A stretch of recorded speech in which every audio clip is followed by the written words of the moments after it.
Capítulo 2561 Contra-oferta, Parte 1 Leve-me para o laboratório, por favor. Morok se sentia sufocado e mal podia esperar para sair daquele lugar amaldiçoado que era ao mesmo tempo a casa de Glemos e a prisão de Garrick. Hila assentiu e liderou o caminho por vários corredores até que chegaram a uma porta dupla feita de adamante fortemente encantado. A superfície do metal era coberta de cristal branco e elemental que alimentava um poderoso conjunto de matrizes. Elas corriam acima e abaixo da superfície das portas, paredes, piso e teto, formando uma rede inescapável de runas bem compactadas. Morok só tinha visão de vida, mas era o suficiente para perceber dezenas, se não centenas, de matrizes sobrepostas.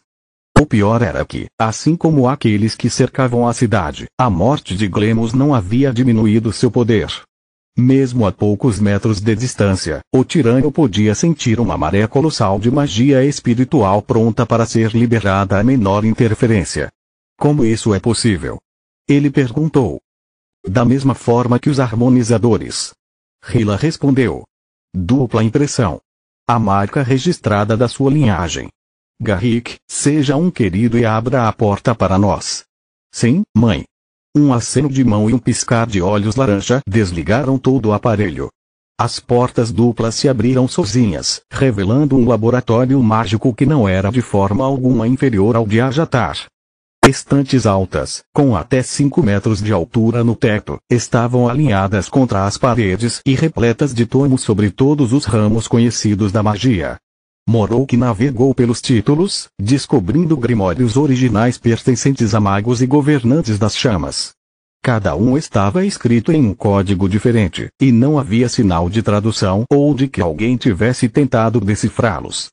Pilhas organizadas de documentos e amostras estavam dispostas em várias mesas diferentes, abarrotadas de vários dispositivos de análise, cada um feito de metais mágicos e alimentado por cristais violetas. Bons deuses! Morok olhou ao redor da sala, sentindo-se sobrecarregado pela quantidade bruta de conhecimento acumulado na sala. Atrás das mesas, havia mais estantes de livros, mas seus tomos eram escritos em linguagem simples e organizados em ordem alfabética, com cada estante abordando um tópico diferente. Eles continham informações detalhadas sobre os fundamentos dos 5 níveis de magia e as várias especializações mágicas. Havia inúmeros grimórios cheios de magias de ensino que cada geração de tiranos havia desenvolvido para que seus descendentes tivessem melhores fundamentos. A sala tinha mais de 10 metros de comprimento e isso era apenas a entrada. Uma junção levava a 3 portas, cada uma levando a uma ala diferente do laboratório.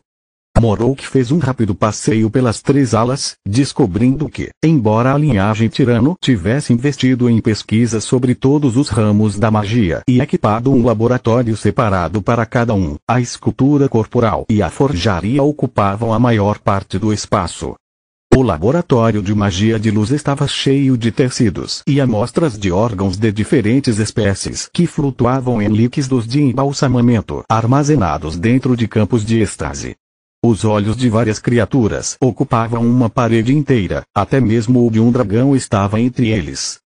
O resto do espaço era ocupado por livros e placas de metal onde Glemos conduzia seus experimentos em indivíduos mortos e ainda vivos. Bem na sala ao lado, o laboratório de forjaria estava equipado com uma forja da Vros que era cercada por matrizes permanentes. As formações mágicas eram alimentadas por cristais elementais dispostos em um padrão que Morok reconheceu como idêntico ao que os lobisomens usavam nas fringes para chamar a atenção de Mogar. Neste caso, porém, o propósito era diferente. Uma camada interna, bem ao redor da forja, servia para conjurar a energia do mundo e dividi-la em seus componentes elementais. Eles mantinham o círculo constantemente carregado, semelhante a um assistente artificial, sem a necessidade de Glemos desperdiçar sua energia ou confiar em outra pessoa para seus experimentos. Além disso, ele podia atrair a energia elemental através dos olhos e adicionar uma centelha de força vital para transformar a energia mundial conjurada em magia espiritual e forjar um artefato espiritual. A camada externa, em vez disso, alimentava o mestre de forja, dobrando a proeza mágica de Glemos e aumentando muito suas reservas de mana. Mais uma vez, era um cenário inútil para alguém sem a habilidade de linhagem olho tirânico que permitia que os tiranos drenassem o poder dos elementos e os tornassem céus. O estudo da força vital deu aos tiranos o conhecimento teórico sobre como promover sua evolução, e então eles colocaram isso em prática com a forjaria.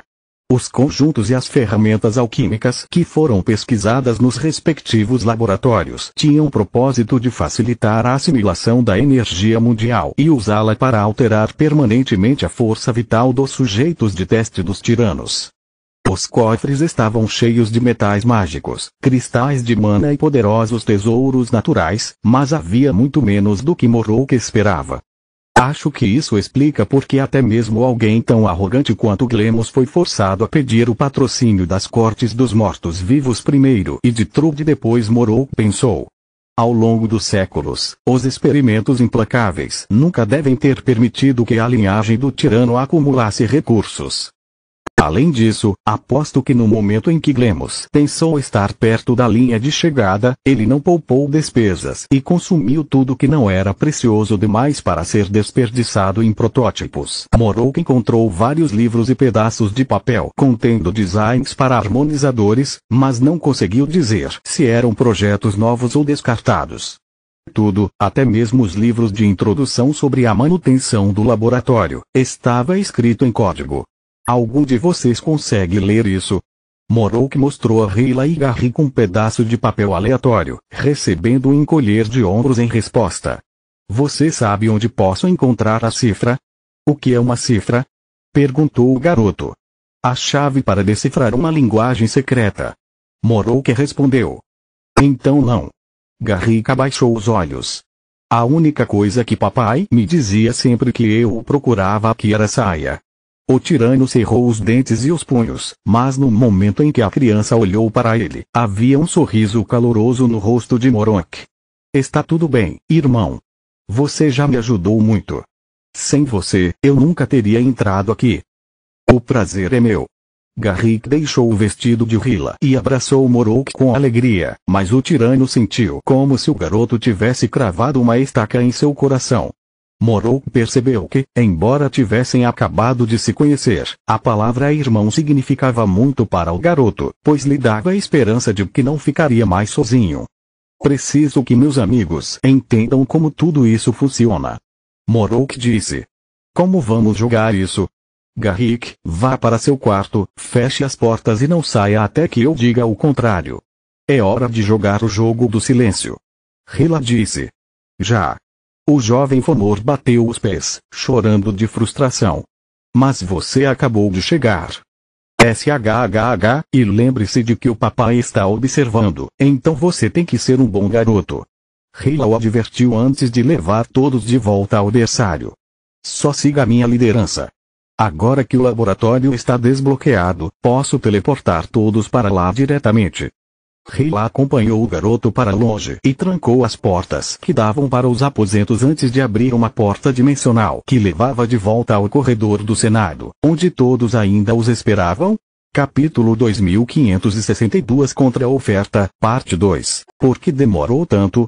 Entre a expressão chateada de Morrowick e as efusões anteriores de Rayla, Fria estava preocupada com o que poderia ter acontecido enquanto eles estavam sozinhos. Falaremos sobre isso mais tarde. O tirano fez o gesto secreto que sinalizava para ela não fazer perguntas. Agora me siga. É mais fácil mostrar do que contar.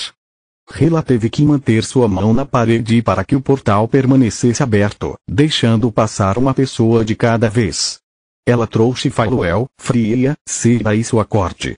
A Ira deu uma boa olhada nos laboratórios e verificou diversas páginas de diferentes épocas, enquanto todos os outros desistiram após uma primeira olhada. Eu nem sei como ligar essa coisa. Fria apontou para o círculo de forjaria. Eu também não. Faeluel disse enquanto folheava as páginas de um tomo escrito recentemente. Mas estou confiante de que posso decifrar o código. É sempre o mesmo e, como as runas não podem ser alteradas, já posso dizer qual livro é sobre o que. Ainda preciso entender o que os feitiços fazem e como. Preciso de tempo. Que é algo que não temos. A rainha Ti disse. Obrigada por sua oferta de nos ajudar, mas mesmo com a comida dos ataques não duraremos muito. Se não houver uma solução imediata para o nosso problema, nossa única escolha é confiar nas cortes dos mortos-vivos. Não quero parecer ingrato com vocês, mas preciso pedir que saiam.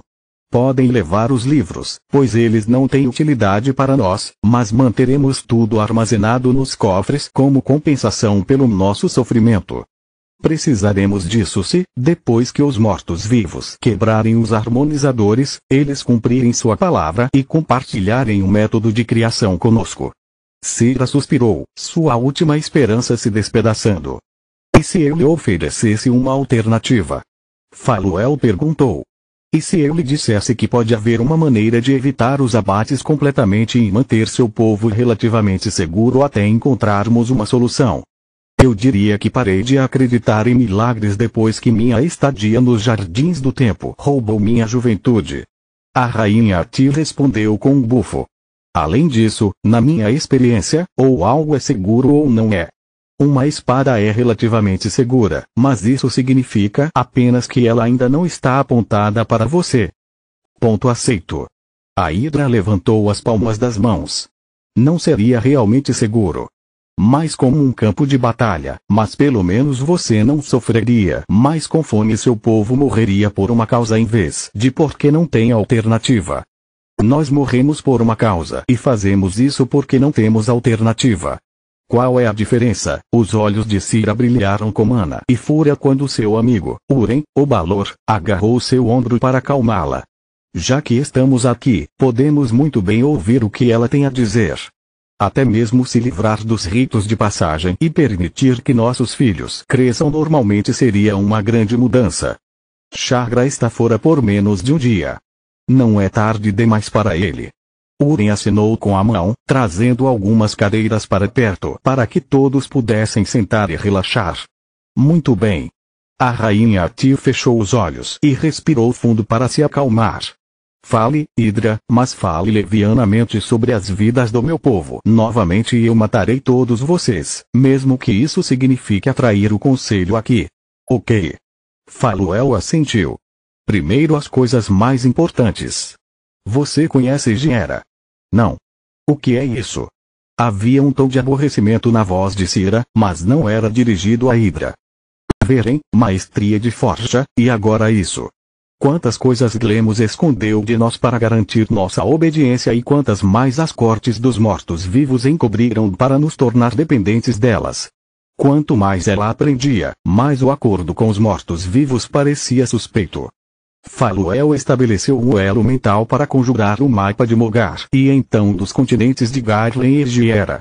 Ela poderia ter usado hologramas, mas preferiu evitar explicar como havia aprendido a arte da maestria da luz que supostamente somente Trolls possuíam e demônios haviam roubado. Não acredito. Bray, o xamã orc, deixou escapar surpreso. Existe realmente tanta terra fora de Zelex? Na verdade, Egarlin Faluel manteve seu tom neutro, tentando não ofender seus anfitriões. Estamos no Reino Grifon. Ela desenhou as fronteiras do Império e do Deserto, cortando-as do mapa e o monstro engasgou, percebendo que seu território era apenas um terço do todo. Zelex está localizada na região Remana, que é apenas uma fração do reino. Um pequeno ponto piscante apareceu, rapidamente cercado pelas fronteiras da região, enquanto o resto do mapa desaparecia no fundo. É isso? Cira não conseguia acreditar no que pensava. É só isso que somos. Um mero pedaço de terra. Não, sua cidade é o ponto. Faluel deu zoom, deixando rios, planícies e cidades aparecerem no mapa. Os monstros levaram alguns minutos para se recuperar da descoberta de quão insignificante era sua existência. Assim que se acalmaram, a Hidra contou a ele sobre a praga que havia sido liberada sobre Giera, o desaparecimento da raça humana e a ascensão das marés de monstros. Não posso garantir nada, já que ainda não falei com o Conselho Desperto, mas aqui vai minha ideia. Vamos dividir seu povo entre gezeres de Mana e Gera para que eles possam manter seu estado não caído e desacelerar o processo de envelhecimento. O conselho local fornecerá a você tudo o que precisa para estabelecer seus assentamentos e comida. Em troca, você tem que proteger os recursos mágicos e naturais para eles. Isso significa que você pode usar cristais e metais se precisar deles para lutar ou para sua pesquisa, mas todo o resto pertence ao conselho. Além disso, você tem que ajudar a manter a população de monstros sob controle e evitar a formação de marés de monstros. Você está nos pedindo para exterminar nossos próprios parentes? Bray perguntou com desgosto. Melhor do que exterminar seu próprio sangue como agora. Além disso, se você puder lidar com eles sem matá-los, fique à vontade, falou Eldeu de ombros. Mas duvido que eles deixariam você ir sem lutar no momento em que sentirem o cheiro da sua comida. Deixe-me ver se entendi, Sira, disse enquanto ponderava a questão com o poder cerebral coletivo de sua tribo. Se aceitarmos sua oferta, seremos divididos e enviados para outro continente. Lá, seremos livres para viver e aumentar nossos números, mas também seremos forçados a lutar diariamente. Você está nos pedindo para apostar tudo na esperança de que, graças às nossas habilidades e poderes reprodutivos, perderemos menos pessoas do que as que nascem. Correto, Faluel assentiu. Mas não seria só com você. Você ganharia amuletos de comunicação e o conselho te ajudaria. Eles não têm interesse em te exterminar. As marés monstruosas são uma ameaça para todos, não só para você. Vamos supor que você esteja certo e que não esteja apenas nos enviando para o matadouro, Sira rosnou. O que acontece quando não há mais monstros para matar na área e nossos números mais uma vez excedem o que a Terra pode sustentar? Continua no próximo vídeo.